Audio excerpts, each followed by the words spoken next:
عام لوگوں میں جو بات ڈسکس کی جا رہی ہے زیادہ تر اس کا تعلق ٹیکسز کے ساتھ ہے. ہر شعبے میں، ہر سطح پر، ہر کاروبار میں، ہر تنخواہ میں، ہر کمائی میں ٹیکسز لگا دیے گئے ہیں اور اسی کی بنیاد پر پھر مہنگائی کا طوفان اس سے روکا نہیں جا سکتا. بنیادی بات یہ ہے کہ ہم جس چیز کا ڈیمانڈ قوم سے کرتے ہیں کہ آپ ٹیکس دیں تاکہ ملک کا خزانہ مضبوط ہو، ملک کا اقتصاد مضبوط ہو، جب حکمران اس قسم کا ڈیمانڈ قوم سے کرتے ہیں تو قوم کے بھی کچھ حقوق ہوتے ہیں. اگر آپ قوم کو وہ حقوق نہیں دے سکتے پھر کیا آپ قوم سے ٹیکس وصول کرنے کا حق بھی رکھتے ہیں؟ اس کے بدلے میں قوم آپ سے دو چیزیں مانگتی ہیں. ایک امن، جان، مال اور عزت و آبرو کا تحفظ، اپنے انسانی حقوق کا تحفظ، اور دوسرا معاشی خوشحالی. عام آدمی کو یہ اطمینان ہو کہ میرے بچوں کے لیے اگلے ہفتے اور مہینے تک گھر میں خوراک موجود ہے، اس کا انتظام ہو سکتا ہے. لیکن کیا ہم نہیں سمجھتے یہ بات کہ ہمارے ملک میں ہر جگہ نہ صحیح لیکن بیشتر علاقوں میں صورتحال فاقوں تک پہنچی ہے، کاروبار ختم ہو چکے ہیں،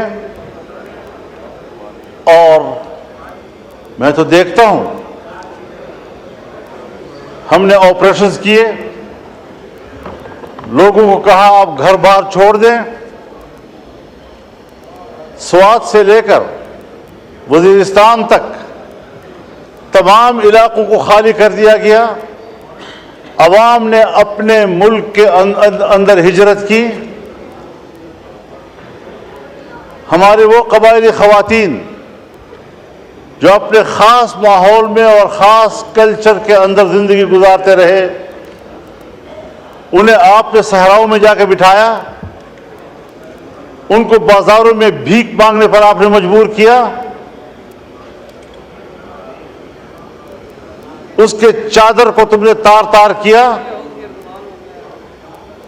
اور ابھی میرے پاس وفود آئے ہیں، ابھی میرے پاس وفود آئے ہیں.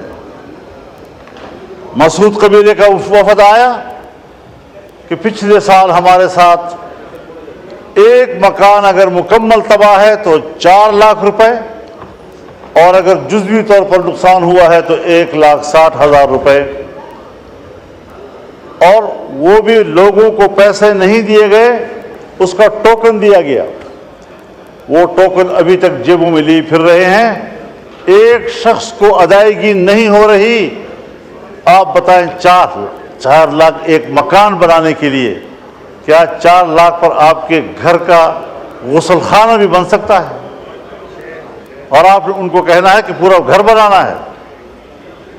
1,60,000 روپے آپ نے 1-2 کمرے بنانے ہیں جو گر گئے تھے. کیا مذاق دنیا کے ساتھ ہو رہا ہے؟ آج چمن کے اوپر، بارڈر کے اوپر 9 مہینے سے لوگ بیٹھے ہیں، در بدر بیٹھے ہوئے ہیں. آپ وہ شرائط ان کے اوپر لگا رہے ہیں کہ جو شرائط سرحد پر بیٹھے ہوئے لوگوں کے اوپر دنیا میں نہیں لگائے جاتے. پوری دنیا میں سرحد پر رہنے والوں کو کچھ خصوصی مراعات ملتی ہیں، اور وہ بھی وہ بارڈر جو بین الاقوامی طور پر ریکگنائزڈ ہو. ہندوستان پاکستان کا سرحد طے شدہ ہے. پاک افغان بارڈر کو میں اور آپ پاک افغان بارڈر کہہ رہے ہیں. کیا افغانستان بھی اس کو پاک افغان بارڈر کہتا ہے یا اس کو ڈیورن لائن کہتا ہے؟ کیا یہ کسی سمجھوتے کی بنیاد پر ہوا تھا کہ ایک ہی آدمی کا گھر، اس کا صحن پاکستان میں ہے، قبر افغانستان میں ہے، ایک ہی گاؤں کی مسجد، اس کا محراب افغانستان میں ہے اور اس کے مقتدی جو ہے وہ پاکستان میں کھڑے ہوتے ہیں؟ چمن میں جائیں، کتنے لوگ ہیں کہ جن کے گھر پاکستان میں ہیں اور جائیدادیں افغانستان میں ہیں، زمینیں وہاں کاشت کرتے ہیں، وہاں سے مال لاتے ہیں، اپنا کمایا ہوا گھر میں لاتے ہیں۔ آج وہاں پر آپ کر کیا رہے ہیں کہ لوگ بیٹھے ہوئے ہیں متبادل، کوئی ان کے پاس آپ کا تجویز نہیں ہے کہ آپ اس کو کیا روزگار دے رہے ہیں۔ وہ مزدوری کرتے ہیں، بچوں کے لیے کماتے ہیں۔ میں آپ کو بتاؤں جناب اسپیکر، اب نوبت یہاں تک پہنچ گئی ہے کہ گھروں کے اندر، میں بڑی ذمہ دار فورم پر بات کر رہا ہوں، کہ گھروں کے اندر ہماری ماؤں بہنوں نے اپنے زیورات بیچ دیے ہیں، بالیاں بیچ دی ہیں، اور وہ اپنے روزگار کی فکر میں ہیں۔ وہ ختم ہو گئے پیسے، اب گھروں کے دروازے اور کھڑکیاں وہ بیچنے میں مجبور ہو گئے ہیں کہ کس طریقے سے ہم دن رات گزارے۔ اور ریاست اس حد تک شقی القلب ہو چکی ہے کہ ان کو احساس تک نہیں ہے کہ یہ ملک کے باشندے ہیں اور ان پر کیا گزر رہی ہے۔ 9 مہینے تک لوگ بیٹھے ہوئے ہیں، کوئی احساس ہے اس بات پر؟ میرے پاس انگور اڈے کا وفد آیا، بھرپور وفد آیا، اور کہا صاحب آپ تو آئے ہیں ہمارے گاؤں میں۔ میں نے کہا جی میں آیا ہوں آپ کے گاؤں میں، تو آپ بتائیں وہاں ہماری کیا پوزیشن ہے؟ میں نے کہا میری رات افغانستان میں تھی اور میرا جلسہ پاکستان میں تھا۔ ڈیورن لائن انہوں نے مجھے بتایا کہ یہ لکیر ہے، کسی کے گھر کے بیچ میں سے گزر رہا ہے، کسی کے مسجد کے بیچ میں سے گزر رہا ہے۔ ان لوگوں پر آپ اس قسم کے قدغنے لگائیں گے؟ غلام خان کے اوپر یہ صورتحال بن رہی ہے، جمرود کے اوپر یہ صورتحال بن رہی ہے۔ ذرا اپنے شرائط لگائیں، لیکن ان کے لیے قابل برداشت بھی تو ہوں، قابل عمل بھی تو ہوں۔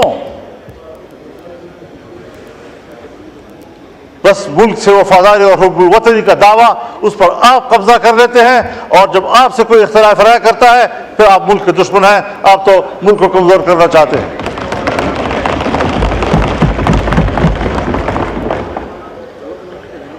دوسری بات یہ ہے جناب اسپیکر، ہمارے ہاں آپ 1000 ٹیکس لگائیں، میں پارلیمنٹیرین بھی ہوں، 40 سال اس سیاست کی خارزار وادی سے گزر کر آج کھڑا ہوں۔ ان صحراؤں کو میں نے عبور کیا ہے۔ آپ کے ملک کے عوام آپ کو ٹیکس نہیں دیں گے، اس لیے کہ عوام کو آپ پر اعتماد نہیں ہے۔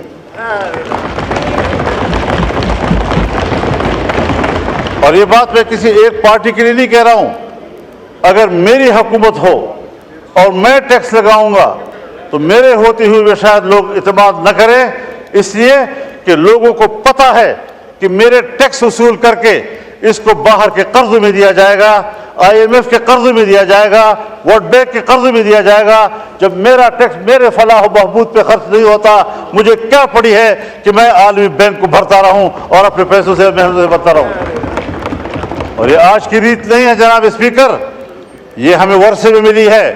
جب انگریز حکومت تھی اور بر صغیر پر ان کا قبضہ تھا اور انگریز ملک میں لوگوں سے ٹیکس لیتا تھا تو بر صغیر کا باسی ٹیکس چوری کرتا تھا، فرنگی کو وہ ٹیکس دینے کے لیے تیار نہیں تھا۔ اس کو پتا تھا کہ یہ میری فلاح پہ خرچ نہیں ہوگا، یہ ان کے عیاشیوں پر، اور ہمارا مال برطانیہ جائے گا۔ میں خود برطانیہ میں ایک موقع پر یوم پاکستان تھا اور میں میئر کے آفس میں گیا، پاکستانی کمیونٹی وہاں جمع تھی۔ مجھے کہا مولانا صاحب ان بلڈنگوں کو دیکھو، یہ ان کے نہیں ہیں، یہ ہمارے اپنے ہیں، ہمارا مال لا کر چوری کر کے انہوں نے یہ بلڈنگیں بنائی ہیں، یہ ہندوستان کی ہے، یہ بر صغیر کی ہے۔ اس کے باوجود ملکہ برطانیہ انڈیا آتی ہے اور پارلیمنٹ اس کو کہتا ہے تم 100 سال سے ہمارے اوپر حاکم رہے ہو، تم نے ہماری سرزمین پر قبضہ کیا تھا، پہلے اپولوجائز کرو، معافی مانگو، اس کے بعد آپ ایوان میں آ سکتی ہیں۔ اور اس نے معافی مانگی، لیکن جب پاکستان آئی اور پاکستان کے پارلیمنٹ میں آنے لگی تو ہمارے اسپیکر صاحب اور چیئرمین سینٹ نے کہا ہم پہلے بھی آپ کے وفادار تھے، ہم آج بھی آپ کے وفادار ہیں۔ اس نظریے کو لوگ ٹیکس دیں گے، اس کو آپ یقین دلائیں گے کہ آپ کی ریاست ہے، ٹیکس آپ کے فلاح و بہبود پہ خرچ ہوگا؟ جب میرا پیسہ میری فلاح و بہبود پہ خرچ نہیں ہوگا، مجھے کیا پڑی ہے کہ میں اس قسم کے ٹیکس، آپ کے ظالمانہ ٹیکس ادا کرتا رہوں گا؟ اور اگر ٹیکس ظالمانہ ہے اور آپ مجھے امن بھی نہیں دے پا رہے، اور جب میرا سب کچھ لٹ جاتا ہے پھر آپ کو جاگ آتی ہے۔ جب چین کا ایک مہمان آتا ہے، اہم مہمان، مجھے یہ کہنے دیجئے، بڑے ادب و احترام کے ساتھ کہنا چاہتا ہوں، ہمارے پرائم منسٹر صاحب بھی، ہمارے آرمی چیف بھی چائنا گئے، وہاں انہوں نے بڑی محنت کی، لیکن سفارتی حوالے سے اگر حقیقت پہ بات کی جائے، ہمارے پرائم منسٹر کامیاب ہو کر واپس نہیں آئے۔ مولانا صاحب کائنڈلی اور ساتھ ساتھ مختصر کر دیجئے، آج بہت لمبا دن ہے۔ ان کا مہمان یہاں آیا، جی ہاں، ہم سب لوگ ان کی خدمت میں حاضر ہوئے، مہمانداری کی، اور ہم نے ان کو اپنی بھرپور حمایت، تائید، دوستی سب حوالے دیے، انہوں نے بھی سب وہی حوالے دیے، لیکن ایک جملے میں اس نے ہمیں جواب دے دیا کہ پاکستان میں اب بھی سیاسی استحکام